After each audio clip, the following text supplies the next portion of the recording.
আমি বানাচ্ছি কাঁচা আমের আচার। এখানে আমি আমগুলো ছাড়িয়ে নিয়ে ভালো করে ধুয়ে ছাড়িয়ে নিয়ে লম্বা লম্বা টুকরো করে কেটে নিয়েছি।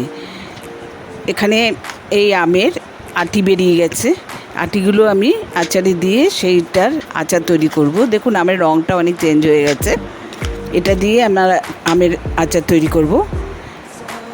এবার টুকরো টুকরো করে কেটে নিয়েছি, দেখতে পাচ্ছেন। কেটে নিয়ে কড়াইয়ে আমি রিফাইন্ড অয়েল দিলাম, সাদা তেল দিয়ে 4টে শুকনো লঙ্কা দিয়ে আর সর্ষ ফোড়ন দিয়েছি। সেটা আমি ভিডিও বন্ধ হয়ে যাওয়াতে দেখাতে পারিনি। এরপরে আমগুলোর মধ্যে দিয়ে দিলাম, আটিসহ আম দিয়ে দিয়েছি। দিয়ে এটা আমি নেড়েচেড়ে তৈরি করছি, আচার তৈরি করছি। আপনারা দেখতে থাকুন, স্কিপ না করে।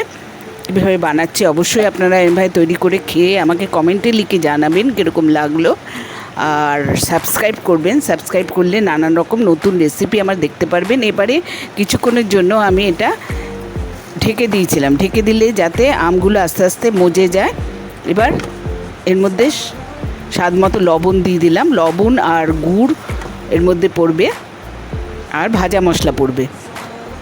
একটু লবণ দিলে তবে আচারের টেস্টটা দ্বিগুণ বেড়ে যায়।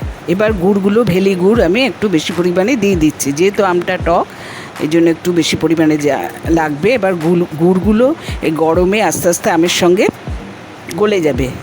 এবার ঢেকে দেবো আমি। গুড়টা দিয়ে আমি ঢেকে দিচ্ছি। আপনারা অবশ্যই সাবস্ক্রাইব করবেন আর বেল আইকনে ক্লিক করবেন, তাহলে নতুন নতুন রান্নার নোটিফিকেশন আপনাদের কাছে পৌঁছে যাবে। লাইক শেয়ার করবেন।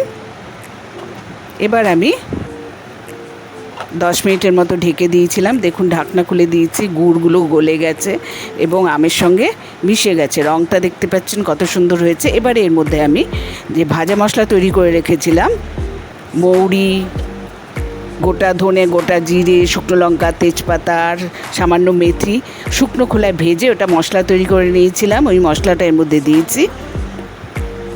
দিয়ে